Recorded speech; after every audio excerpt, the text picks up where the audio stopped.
if I'm some random person and I want to search for a topic, it changes the Google results when I search to try and influence me. Is that something you've said, yeah? Yes, that is exactly what it does. And what happens is, at least this company does, they actually have many things that they do. But this one is a specific one they published. This is something that actually stated that they do. They said their goal is to affect the first page results on Google search, depending on what it is you do. So if you, or what it is you believe. So if they find that they want influence your belief, they change the first page results on Google. People ask me, should I do? Do I need a DeGoogle phone? Do I need a VPN? Do I need to do all this? I never get to explain the why because YouTube doesn't want me to say the why. Maybe your channel will let me say the why. The AI can determine who's unhappy, who's happy. They can actually look at his face and said 57% of the people who looked at this video were unhappy. I mean, that's how far it can go. I'm not telling you to be cybersecurity gurus here. If you can stop them from tracking the identity, that's enough.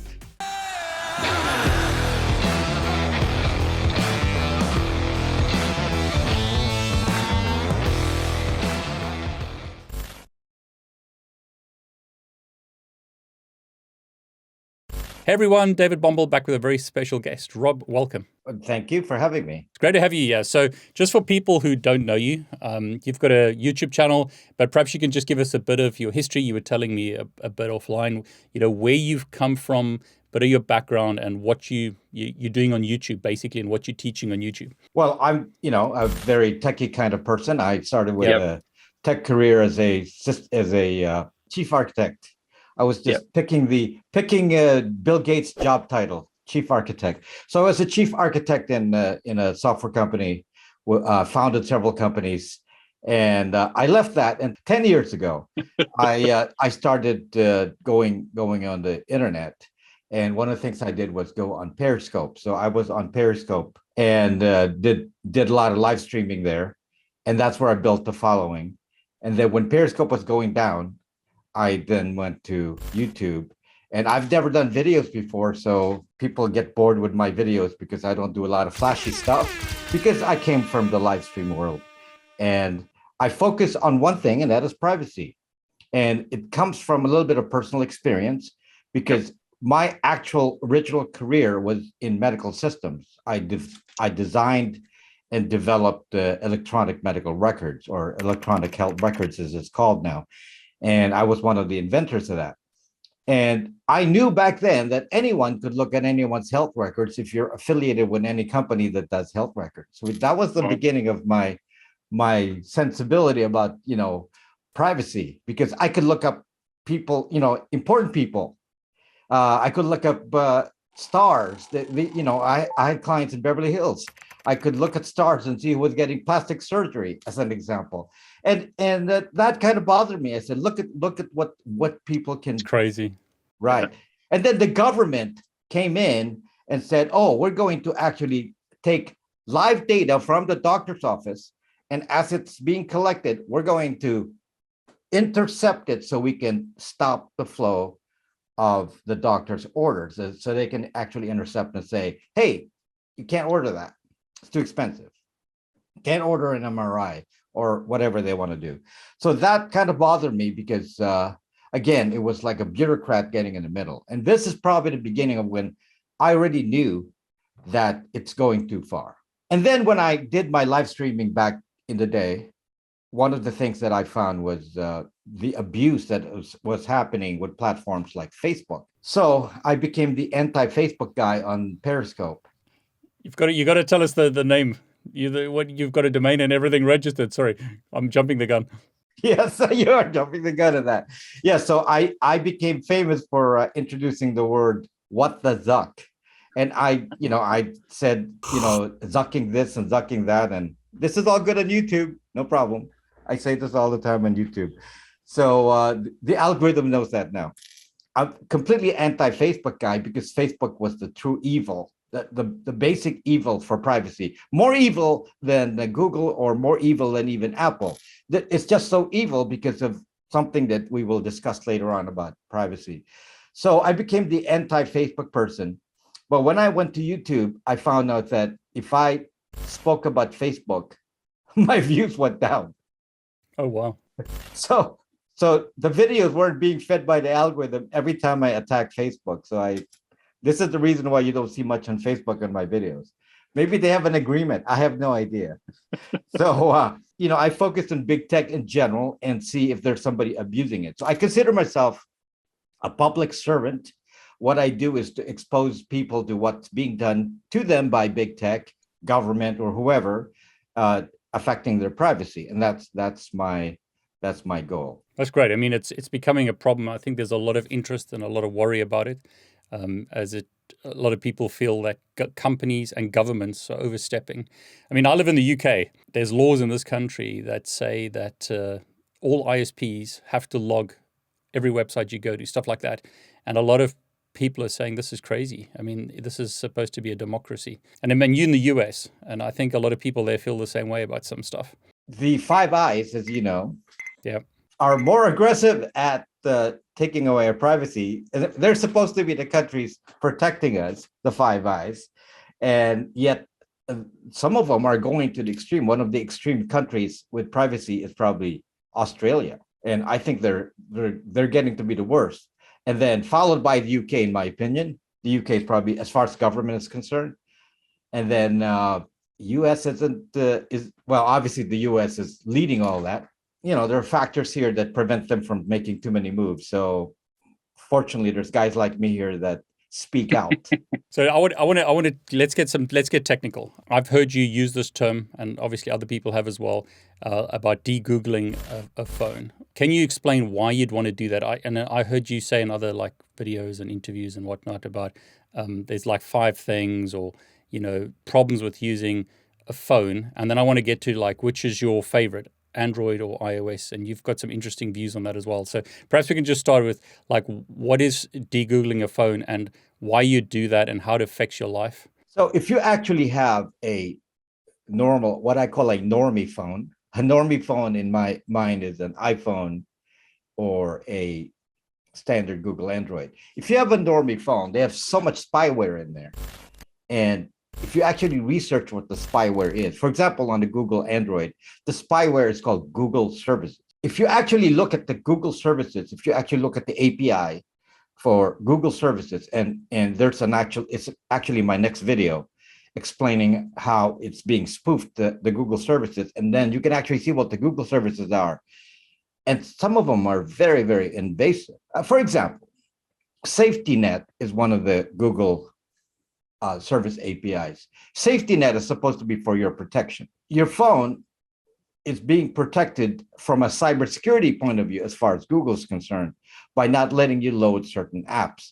But to run Safety Net, your phone has to actually report every app that you're using at any moment, the version number, the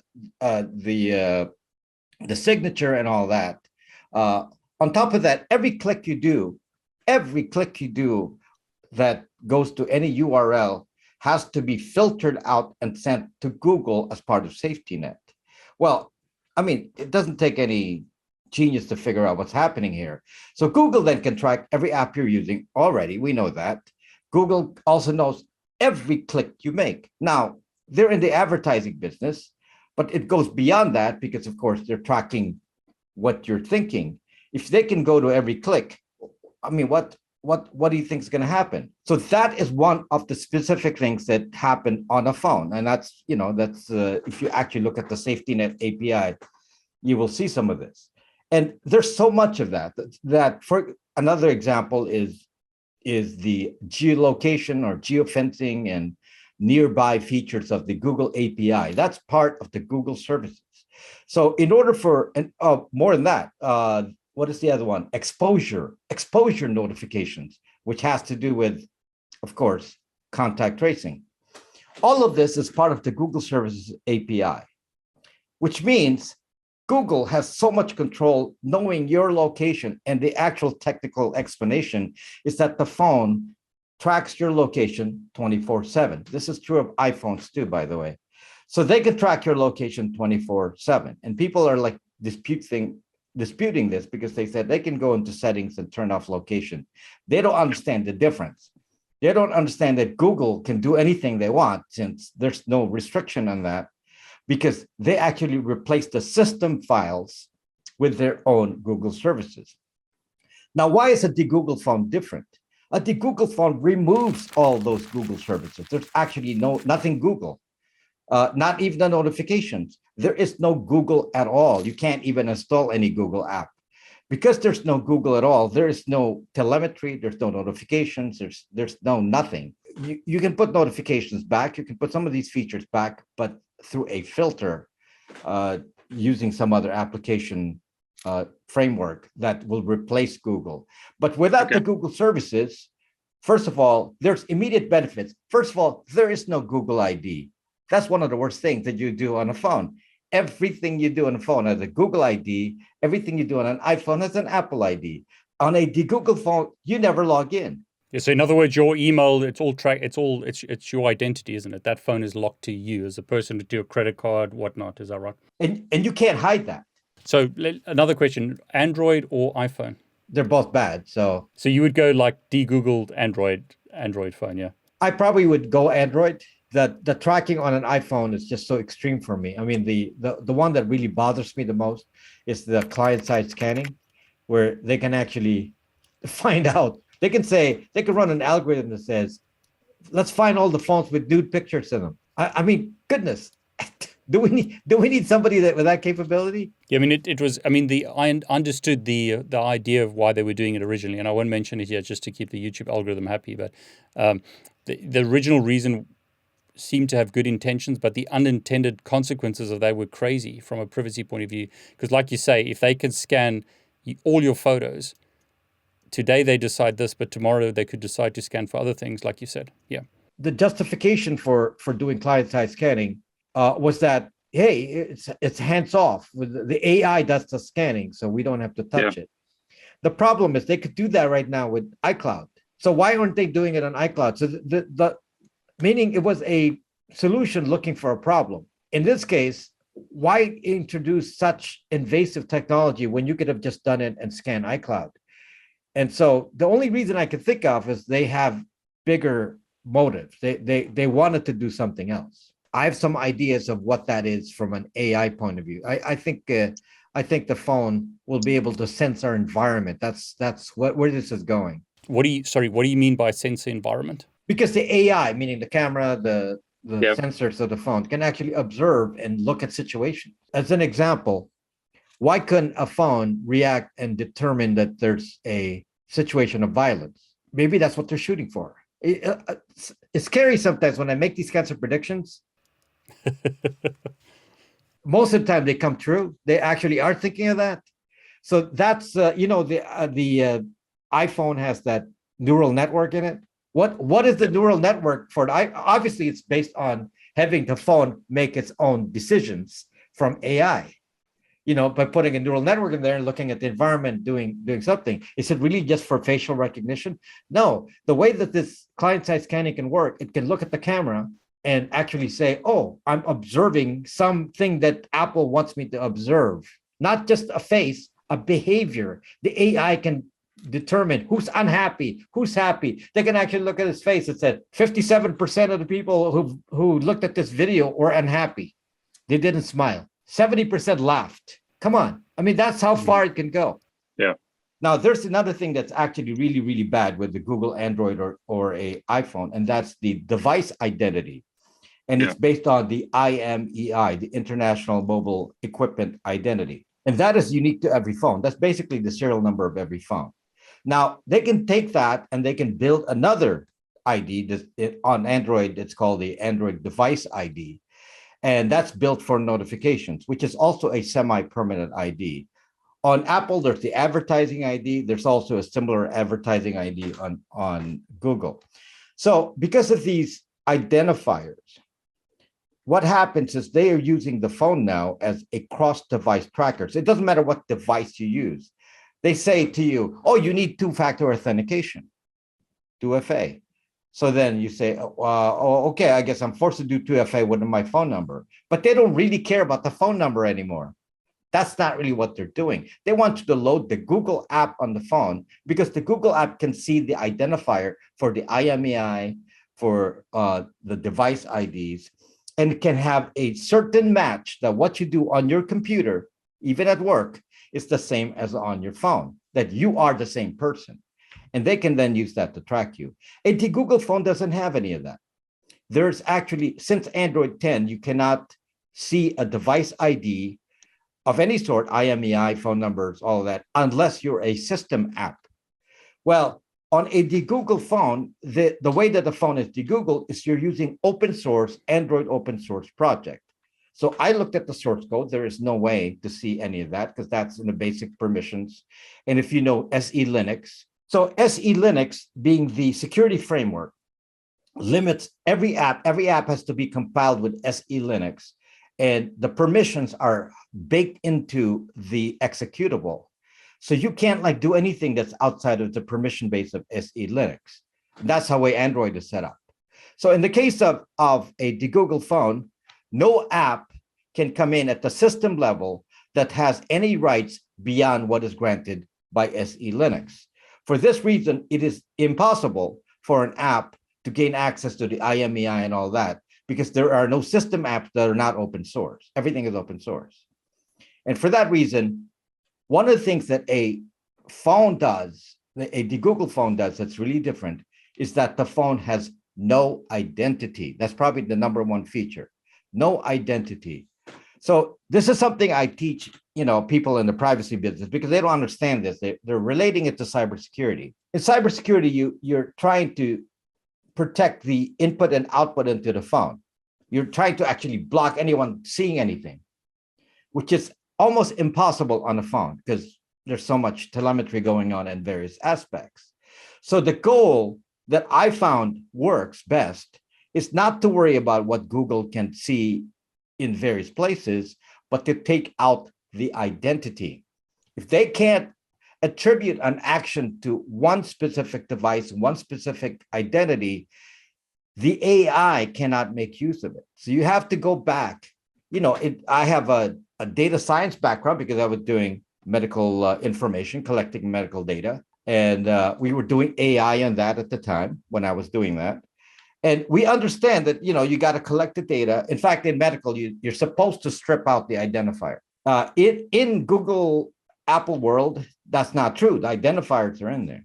So the solution to not allowing them to get control of us and our ideas and what we really do is to block the identity. So if you, just to put this in a kind of a big picture, there is a project, and I don't want to mention the company name again, because every time I do it, I lose views. So it may be tied to some filter at Google. But Google has a division called Jigsaw. Jigsaw has a partner in the UK. Mm-hmm. And this partner is tied to collecting information about certain groups and taking action against them. Originally, the original project by this company was to find the Muslim extremists in London. That was the original project. And that was the justification. They said, hey, this is a good project because look what we're doing. We're saving the world from extremists.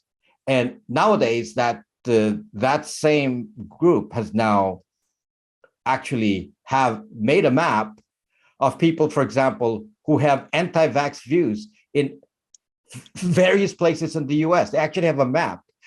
I looked at the map. I actually posted a video of the map on my, posted a picture of the video of that map where I picked a place like Texas, and you can actually see the dots where people's Google IDs identify the locations of people with anti-vax views. So you actually count by area how many people have anti-vax views. My goodness, what an invasion of privacy. Is this something they just have on their website? Is that right? It was, and then I can't find it anymore. Maybe because they published it and they didn't want to, promote that anymore. I heard you say you heard something. They try and filter the results. Is that right, on Google, to try and influence what you believe? Is it something like that? Is that right? Well, they do using this Jigsaw. But I'm saying that even on YouTube, I don't know if what I say causes them to affect, my viewership depending on the topic. because some of these topics that I talk about don't get any views. I don't really know why. If I'm some random person and I want to search for a topic, it changes the Google results when I search to try and influence me. Is that something you've said, yeah? Yes, that is exactly what it does. And what happens is, at least this company does. They actually have many things that they do, but this one is a specific one they published. This is something that actually stated that they do. They said their goal is to affect the first page results on Google search, depending on what it is you do. So if you or what it is you believe. So if they find that they want influence your belief, they change the first page results on Google.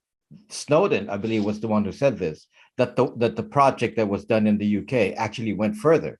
They actually changed the internet for certain individuals in London using this algorithm.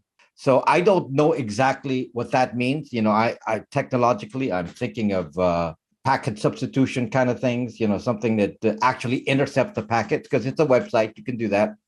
That's some of the things that, I don't know because it's not published, but the stuff I'm talking about is published. They actually stated that's what they do. But it's worrying that they can change, sorry to interrupt, they can change the results based on an identifier of who you are and seemingly what you believe, and they want to influence what you believe, right? Right. So they actually have a database of each one of us. In fact, Google was planning on doing what they call cohorts. They wanted to change the way they track for advertising by assigning every person to a cohort based on what you believe. So you may be in a cohort of conservatives versus liberals versus sports interested people or computer geeks and so on. They can create as many cohorts as possible for each of us. And then you can belong to 1,000 cohorts. And by doing that, they can identify your grouping and then have the AI judge you in some way. And the judging, of course, as far as the published information is that Google changes their search results, presumably for some target. In theory, they're not doing it for every single person. They're doing it for the target people. So some people are not affected. If they're, in line with what Google wants, they don't do anything. So I've done so many videos. Well, not so many because Google or YouTube suppresses it, but I've done several videos and live streams on this topic. And every time I talk about this, because this is the explanation for why you should care about privacy. This is the why. I can never get to the why. People ask me, should I do? Do I need a DeGoogle phone? Do I need a VPN? Do I need to do all this? I never get to explain the why because YouTube doesn't want me to say the why. So maybe your channel will let me say the why. Yeah, I think the whole idea for privacy. I've interviewed other people, and well, it depends. Some people say, what does it matter as long as I'm not breaking the law? What does it matter?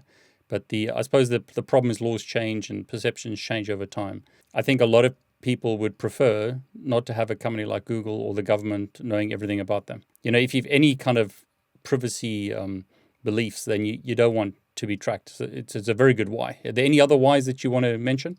Well, it goes beyond simply knowing. We always, state the example of the book 1984 and the and that kind of environment. And unfortunately, we're already there. So it's actually even worse than that. The 1984 book said, your TV talks to you. And yeah, we're talking to our phones. So we're doing exactly what the 1984 book is saying, except we're taking it with us. It's not even a fixed TV. In the book 1984, the TV is watching you. Here, your phone is watching you, and you take it everywhere. So it's like in the book 1984, there were cameras everywhere, which is true today, but now it's even worse with the phone. And where do you see it going? Is it going to just get worse and worse, where perhaps governments or companies just try and control people? Well, we are already in the situation of the capability of 1984. Actually, we're beyond that now because of the phones. The problem is where it's going. And this is where, on my channel, I wanted to kind of like move into machine learning and robotics and AI, because that's really where this is going to be used. We see it in the Tesla. We can see what a Tesla can do with the environment.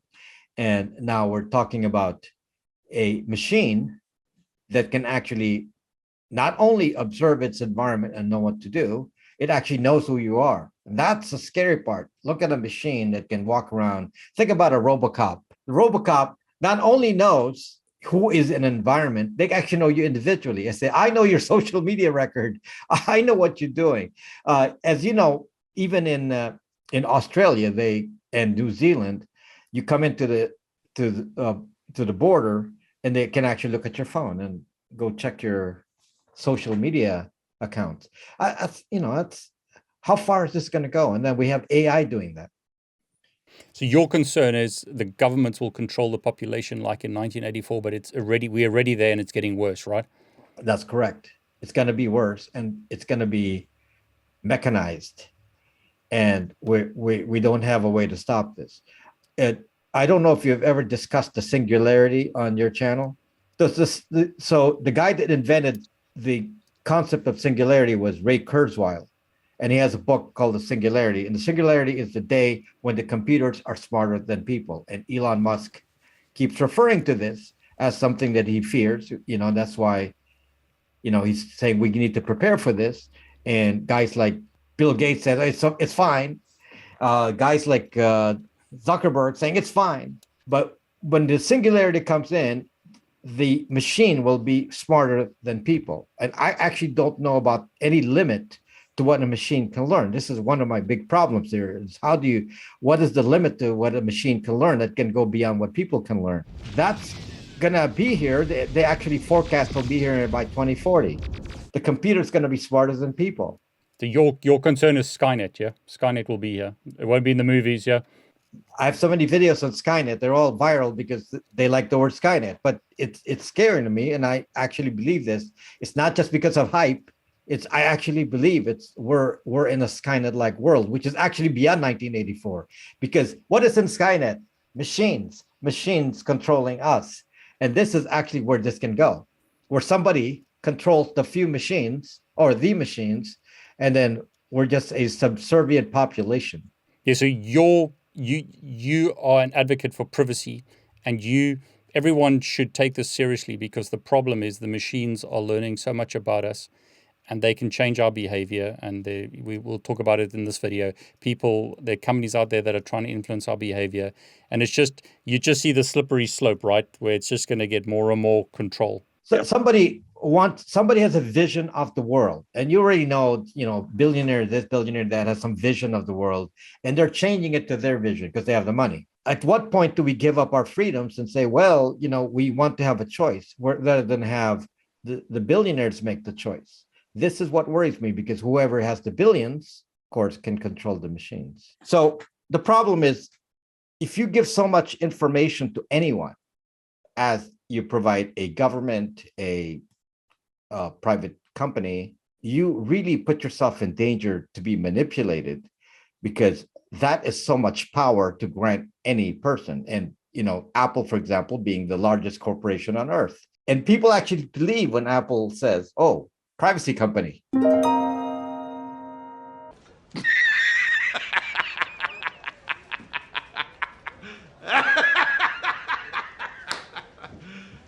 You serious? I laugh at that, and I was like, the privacy company that does more tracking than any other phone, and yet you're the privacy company. Oh, but we don't sell your data.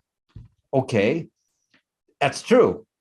We don't have any proof that they sell their data, but there's proof that they've been sharing their data with government, because Snowden showed that. They're part of Muscular, Prism, all these programs. They were sharing their data. I think the problem is, like any company, if it's based in a jurisdiction like the US, or jurisdiction like the UK, or whatever, if there's a court order, they have no choice but to give over the data.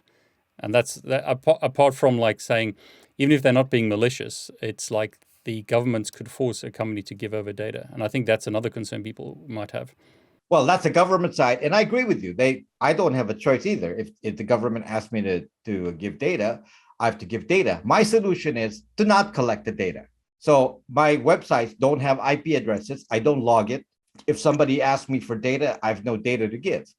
So many platforms do that, right? My VPNs don't track IP address. I don't have a log for it. But Apple, on the other hand, collects all the data.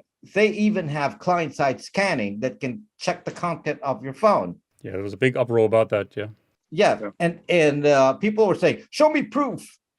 Apple stated it already. Show me proof that they're going to use that in a bad way. It's like, I mean, even if they weren't willing to actually do it, like you said, the government can require them because they have the feature. They have the feature for tracking your phone 24/7. And why is that? This is something I discovered on iPhones long ago, and that is, your Find My Phone is actually not attached to your Apple ID. Find My Phone is actually attached to your phone. So they can do a Find My Phone on any phone, even if it's still in the store, before anyone's ever used it. When you go into the store and say, I'm going to activate Find My Phone, all you're doing is associating yourself with the serial number of the phone. They're collecting it all the time. It's actually, built into the OS. And that is extremely bothersome because it means the tracking, just like an AirTag, is continuous. I mean, Snowden is a good example of, just what was possible even years ago. And I mean, like what could they do today? Yeah. I didn't know about what Apple was doing. So I said, let me do a video, because I was asked a question. Can your phone track you when the phone is off? So that was the question I raised. Now, without any background on what companies were doing, I actually just did a kind of a reverse engineering of the problem. I said, who would do that? Why would they want to do that? And can it be done? So I theorized. I said that technology could use Bluetooth Low Energy, BLE. And there's already an Apple network that can do BLE, so that would work right there. So I went into this, what benefit it might be for a company to do this. I said, well, Apple might use that because they can claim they can find your phone if it's stolen. Yeah. So that released the video. The video actually did not. This was last year's video.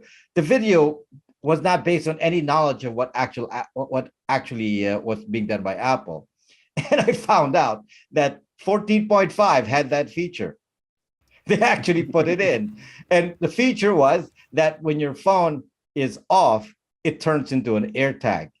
It's like, this is the kind of stuff I got to deal with. Is I theorize what might happen based on the technology they have. And in my case, all I do is look at the technology and say, how can that be abused? And often, actually, most of the time, I'm correct. If I say, can that be abused? And they do. So that, in that case, Apple found a way to do that. So I want to go back to the problems with having a phone that's tied to your identity. I mean, you said, okay, the first issue is phones have your real identity, so it's tied to you, which means if you've got an Apple, as an example, iPhone or an Android phone, wherever you go, you're being tracked 24/7, and it's tied back to you as an individual. So a government organization or a company can track you. I mean, Google can track you, Apple can track you. Every device has a fingerprint. That's the IMEI number, is that right? Right. And you mentioned like contact tracing. I mean, that became a big thing during COVID, but it just showed the capability, right? So that is based on the technology called BLE, Bluetooth Low Energy, which I have in several videos, where I showed this new technology, because Bluetooth, we all have Bluetooth. We already know Bluetooth for many, many years. But using the same hardware, they were able to convert Bluetooth into a long distance tracker. If you're a hacker type, that your Wi-Fi and your Bluetooth emits the MAC address. It announces the MAC address on the airwaves. And if you have, the proper radio that can intercept that, you can intercept that layer of TCP/IP, learn the MAC address, and do many things to do with that MAC address. But if you stop just at the MAC address collection, the Bluetooth is announcing a unique identifier with the MAC address. Well, they use that because now Bluetooth and Wi-Fi too, but Bluetooth is closer. So you can actually ascertain that you're actually closer. But Bluetooth BLE now works within a range of 200 feet. So you can actually, now this is worse, Bluetooth can actually be directional. It not only knows how far you are, it can say you're within 2 feet, 6 feet. It actually has a compass heading that says you're on the left side of this person. Now, Wi-Fi can't do that. Wi-Fi location tracking uses Wi-Fi triangulation, which is accurate to 6 feet. BLE, or Bluetooth, used in this way, can actually point. That's why AirTag uses Bluetooth low energy. So unfortunately, Bluetooth low energy, or BLE, was software only. So there was no hardware change. So if you have a Bluetooth 4.2 and above, you already have this active. So they were able to turn this on the phones. And one of the advantages of Bluetooth low energy is that it did not use a lot of power. You can actually use it with minimal power. And even with a small battery, you can power BLE for a year because it's pulses. If you're sending information in milliseconds, you're not using that much power. So they were able to use this then to get location, and they actually built it into the OS. So it's built into iOS in 13 point whatever, and then they built into Android also during that time in 2021. So if you, or 2020, sorry. So in 2020, they added these features to the OSs. And that bothered me already back then. Now, fortunately, people were smart enough, they didn't go install contact tracing apps on their phone. It doesn't stop the capability from being there. The apps we install is basically for us to feel like we have control over it. But in theory, how do we know what's in the OS? How do we know what's in Google services? How do we know if Google can't collect it? They can say, well, we're not doing anything with it. But in order for it to work, they're collecting it. This is what worries me about these companies. What do they actually do? Yeah, you mentioned the problem with was it the Ring doorbells and the Alexas? Can you explain that? Because it's the same kind of issue, is that right? This is Amazon now, so it's a little different tech problem, because Amazon itself normally is not something that we worry about, because they don't sell us the phones. They don't make the phones. We're not being tracked from the phone side. We're being tracked from our Amazon purchases, maybe. We're not tracked in any other way. But what we don't know is that Amazon is one of the largest government contractors. In fact, they provide, the back-end services in the Amazon government cloud. They run most of the internet for the intelligence agencies. So they are, the main part of the infrastructure, computer infrastructure for government. And what they did was they actually promoted this. They said, hey, people, promote Ring. Government agencies, law enforcement, promote Ring as your preferred camera. And what we will do is give you access to the videos. So Ring, if you're doing Ring, you're actually collecting all the videos, putting it into Amazon, and basically you're being facially recognized, and they can, see what you're doing in your house by putting the camera out there. So in fact, how do I even walk in my neighborhood? If I walk in my neighborhood, somebody's Ring camera is going to capture my face and do that. There's a hack, by the way. I should make a video about that, but you should know how to do this. You can just block the Wi-Fi when you're walking by. Block the Wi-Fi, and so that the Wi-Fi don't transmit anything while you're walking there. I mean, that's a very common hack. Yeah, so I think you were saying is the Ring cameras and the Alexas have this BLE thing, and they created a network. Is that right? Right. So this is the actual, beyond just what Ring and Alexa does. It's already bad that Alexa can collect all your voices and can listen to you. What they did was build the Sidewalk network, which can actually transmit data to Amazon from anywhere using the network of Ring cameras and Amazon Echoes, which probably a good chunk of people have an Amazon Echo, and they can transmit at a fairly good range. So in theory, every metropolitan area is covered by Amazon Echo and Alexa and Ring.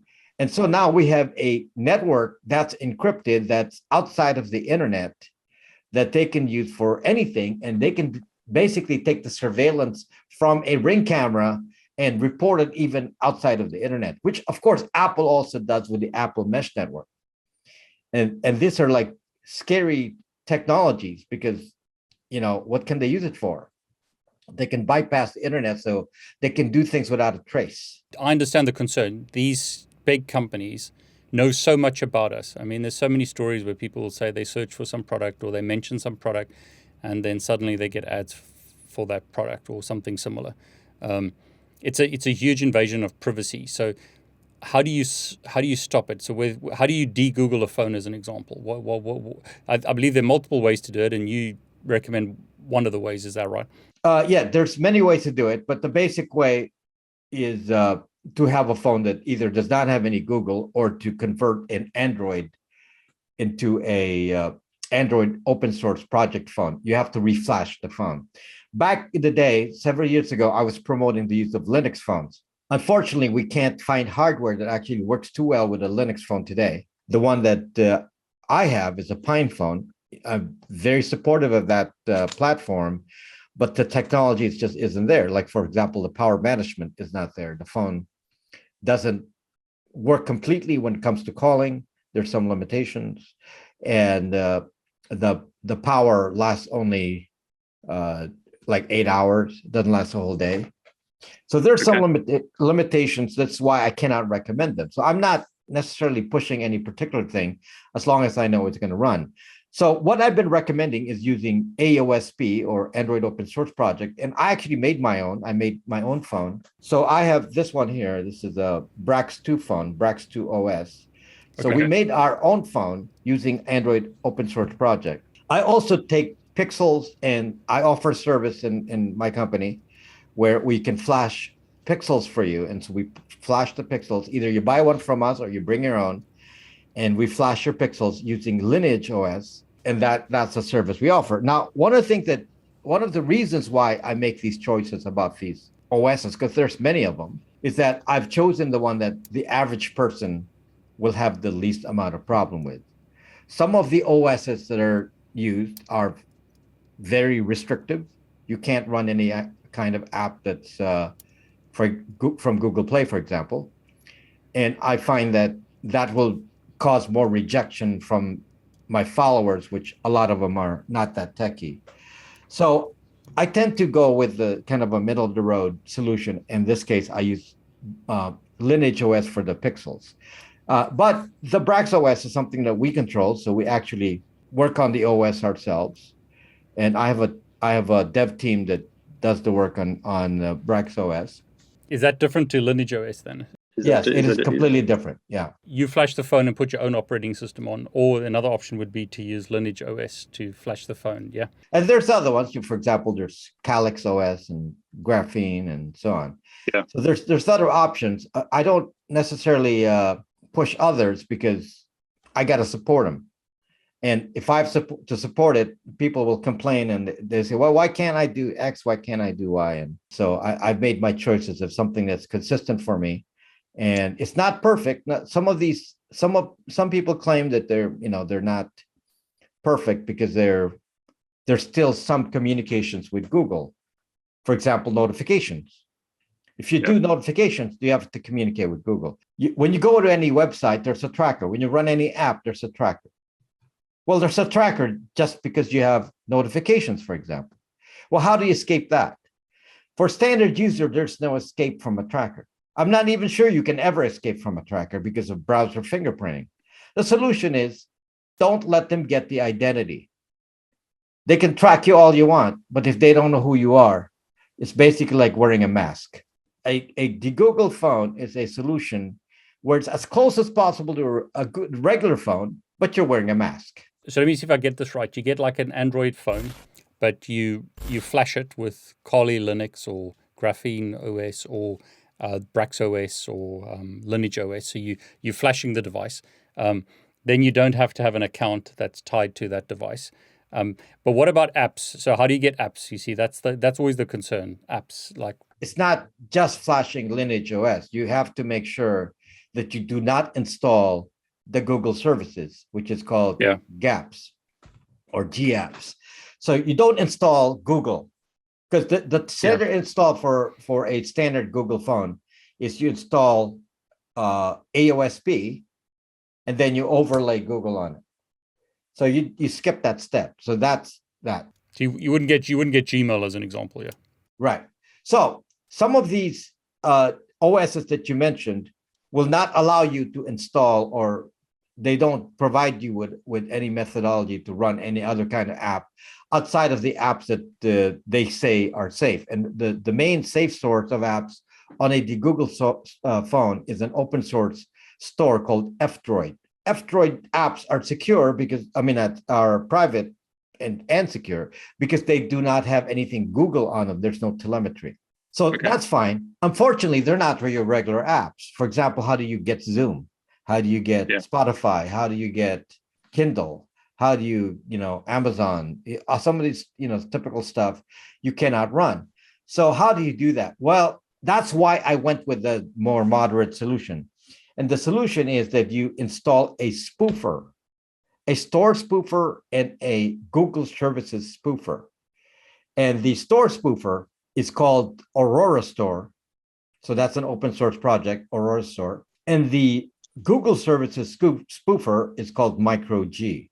So I always install Micro G and Aurora Store on my DeGoogle phones. So if you have those two, you can pretty much go to the Google Play Store equivalent. That's Aurora Store is actually taking the apps from the Google Play Store without an identity. It's an anonymous account.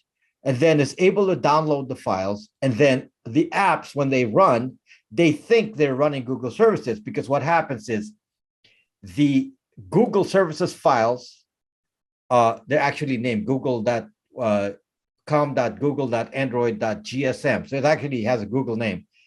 Micro G intercepts that because that file is actually Micro G. And the apps think Google services is on there. But in reality, many of the functions are just stub functions, meaning they call the function and they don't return an error. So they say, oh, Google services is there. So they say, oh, geolocation or geofencing. It's geofencing here. They make a call. It doesn't give an error. So they said, okay, it's running. So that's how you get apps to work. Now, Micro G, the one that spoofs the Google services, has the capability for actually handling notifications. So that's truly Google. So it actually processes notifications through Google, comes back to Micro G, and without your identity. And notifications is the main one that continues to work even with a DeGoogle phone. But not all apps work on a DeGoogle phone. For example, you can't have Gmail, YouTube. You can't have any of that. You got to find substitutes, which there are. You can't run anything that requires payments because there's no wallet. Other than that, believe it or not, 90% of the apps work. Yeah, I mean, it's always a toss-up between like, how private do you want to be, and like inconvenience, like security, inconvenience versus security. What are you going to go for? I mean, if you want total security, you don't plug your computer into any power outlet or into the internet. You just have it off and put it in a block of concrete. It's very secure, but it's not going to be very usable. And it sounds like what you've done is with BraxOS, you're trying to make a sort of middle ground for most, especially non-techie people, is that right? Because some people are not going to want to go through all the hassle of buying a phone and flashing it. A lot of this audience will, but some people might not. And then they can just buy a phone from you that's pre-flashed. Is that right? Right. So yeah, the people who come to me are, to buy those phones are the ones that do not want to invest time doing that. And some of them are techie too. It doesn't have to be. You don't have to be a non-techie to buy a Brax phone, because these phones are very, they're inexpensive. So they can buy one if they want. Again, I found out, and it took me a lot of time to go, study this and understand the issue. Since I cannot fight Google and Facebook and Apple, they're too big to fight.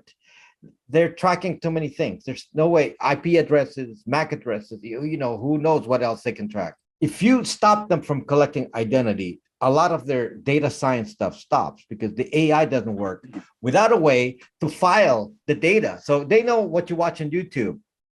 But if they can't file it to an account, what do they know? Just imagine if your subscribers, and you have a lot of subscribers. What if they did not have a Google ID? It would be hard to figure out who your market is, wouldn't it? Exactly, yeah. Like we utilize the analytics, Google Analytics, from our channels, and we can see the age group, the demographics, and what are their other interests and so on.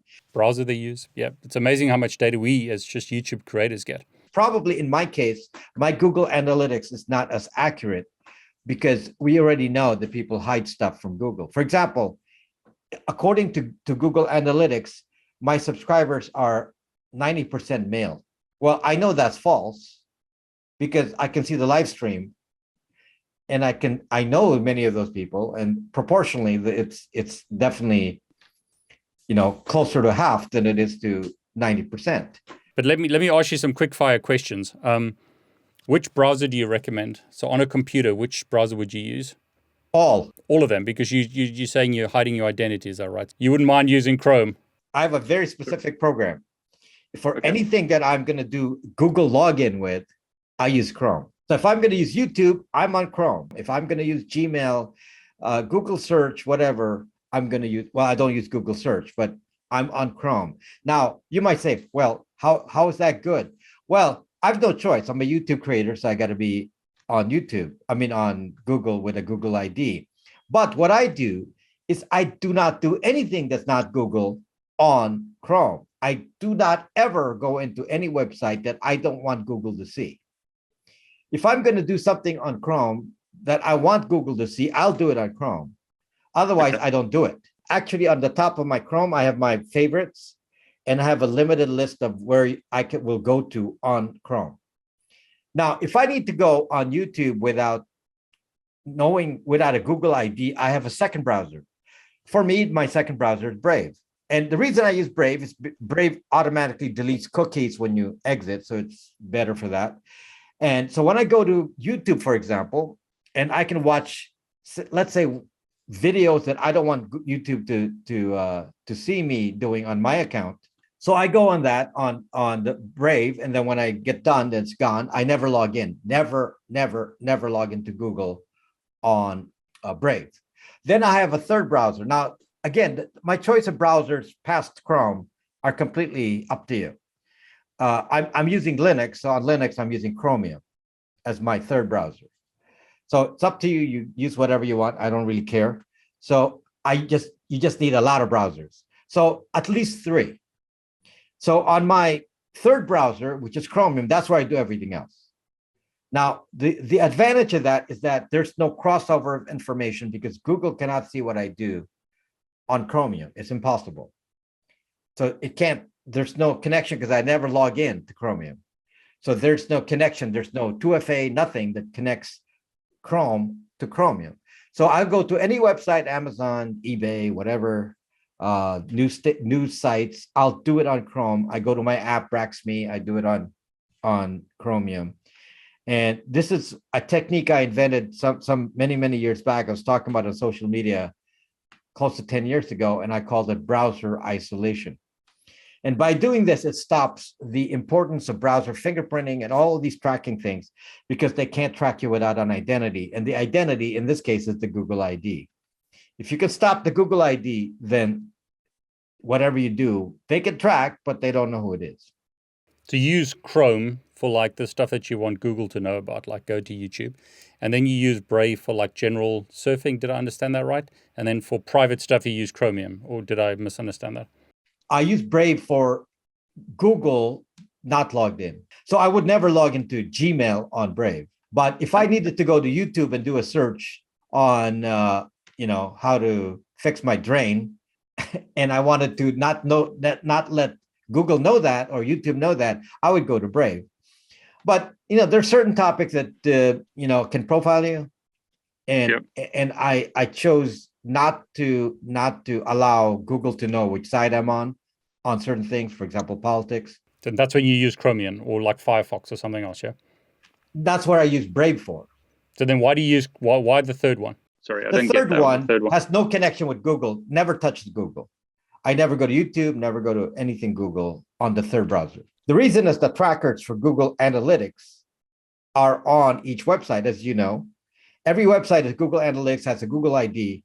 The moment they see a Google ID, then they're all connected. So you got to stop them from ever seeing a Google ID. So you use your third browser to only go to specific websites that don't have Google Analytics?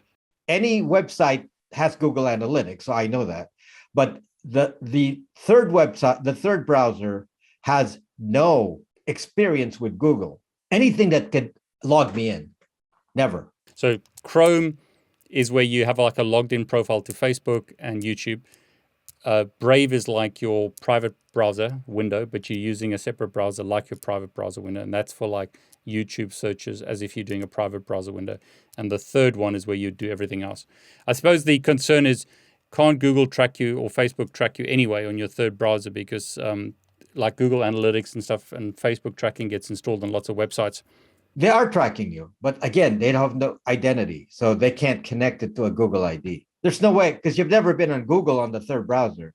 If you make a mistake, clear cookies, start again. It's not the end of the world. It's clear cookies, start again. Every time you clear cookies, all of that resets anyway.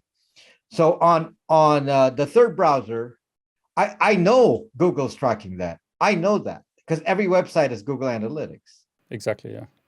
But they can't. They don't know anything. I mean, they don't know who it is. It could be, and I use a VPN too. So my third browser could look like anybody else's browser. And do you use Linux as your operating system, your main operating system? You don't use Mac or Windows, yeah? Well, I'm a developer, so I have to use all. But my my primary one is Linux. So some computers are dedicated for certain purposes. Like I have a video editing one that's like this computer here. Yeah. And this is running Windows because I got to run at Adobe Premiere Pro. Yeah. But my normal use computer is Linux. I'm using PopOS. So your three browsers are running on PopOS. That's where you do like your surfing and your internet stuff, and then like your video editing. Because this is always I like Mac just for that reason. Because Mac is like to me the halfway between like Linux and Windows. It gives you the ability to run editing applications, but it has some more security. It's more like Linux in many ways than Windows would be. So that's interesting. Sorry, go on. There's no tracking, obviously, that I worry about on Windows since I'm only using it for editing. My main activities are on Linux. So what you're doing is like rather than using virtual machines, you're using separate computers for different use cases. Yeah. Right. Unfortunately, because of Adobe Premiere Pro and stuff like that, you can't do virtual machines. They're not suited for that. So the one thing that if anything, the main thing that I do is I don't rely on the phone. I try to I try to bring a computer with me all the time, and my phone is just for emergency stuff. And I try not to do too much on the phone, and I use a computer. Which search engine do you use? I use Start Page. In fact, it's pre-installed on my phones. So you use that on your phone and your laptop, yeah, or your computer, yeah. Well, I used to use DuckDuckGo, and then but there's controversy about that. Start Page has their own controversy at the time, but I am in contact with the Start Page people, and they seem to be on the up and up. What about the Brave search engine? Sorry to interrupt. So my phone here is running a Brave browser. Would you use a Brave search engine though? They're not that good, so that's a problem. You prefer Start Page, yeah? Yeah, I mean, I'm open to that. Unfortunately, DuckDuckGo was the only browser you can find on F-Droid that was robust enough. There may be some smaller browsers that you can use, but only on F-Droid, I didn't have a choice. So Brave is actually not from F-Droid, which I didn't like to do, but I don't have a choice right now with the controversy. Do you have a VPN on the whole time, or is that just when you're using your third browser? One of the things I promote is the use of a VPN router. So for example, my house is 100% on a VPN router. For that reason, I don't even have to worry about anything VPN-wise because the VPN router is taking care of that. I don't think it's necessary to use a VPN on cell data. You can hide stuff from the carrier, but most things are TLS nowadays.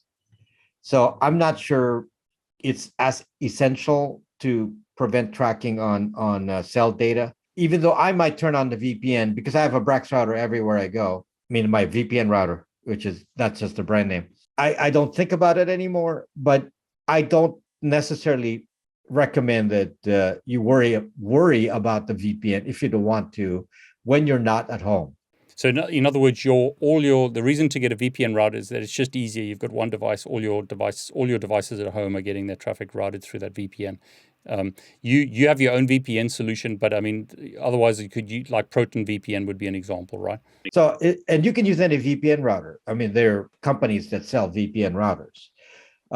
Mine was just a inexpensive VPN router because most VPN routers are more expensive. The problem is I based my router on a Raspberry Pi, and you can't buy one now. Yeah, that's a problem.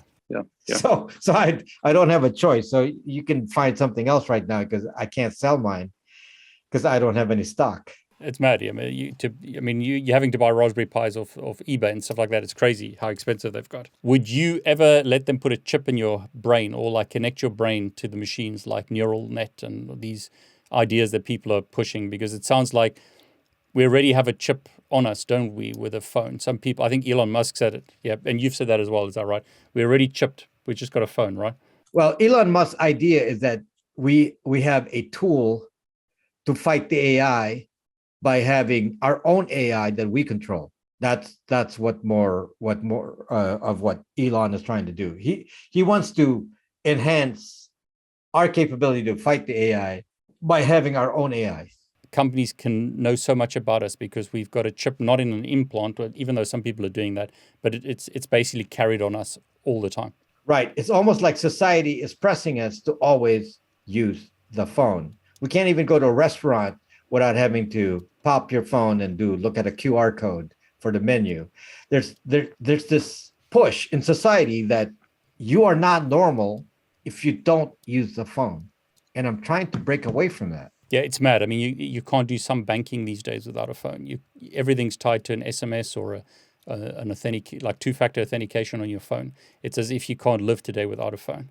And then they abuse the two-factor authentication, as I talked about frequently, that instead of just being 2FA, they actually use it for what they call cross-device tracking. So they don't even want your phone number. They just want to know what phone you have because they know they can track you from here because the location is tracked in here. Are you positive about the future when you get into this privacy stuff and you're pushing against this? Does it kind of make you depressed that, Skynet will be here one day? It's very depressing. It's very depressing. I can't say I'm winning right now. I have to say that I'm losing. My goal was if I could convince even 1% of the population that this is important. How many subscribers do you need to have 1% of the population? That's pretty big. There's a problem with people that it's if it's privacy versus convenience seems to win. Because they don't think there's any consequence. And some of it is kind of interesting. I find some older people saying, well, I'm old already. That doesn't matter. So what if they know anything about me? But they don't realize by giving in that they're actually pushing their own children and their grandchildren and everybody else into the same pattern because they don't fight. So unless everybody fights, we lose. And the only battle is actually not even that hard. I'm just saying, stop them from getting your identity. It's that simple. If you do that, data science fails. The data science, it doesn't have to be so sophisticated. You don't have to be a cybersecurity expert. I'm not telling you to be cybersecurity gurus here. If you can stop them from tracking the identity, that's enough. Thank you for, making us aware of what's going on. And not just technical people, but also non-technical, and talking about, not just doing this for yourself, if you're an older person, but also thinking of your children and your grandchildren and pushing against. Any last words before we wrap this up? This is not just about you. So you may not care, but your children, your grandchildren, everyone after you will have to face this world, and you have to define this world now. Rob, thanks so much. Thank you.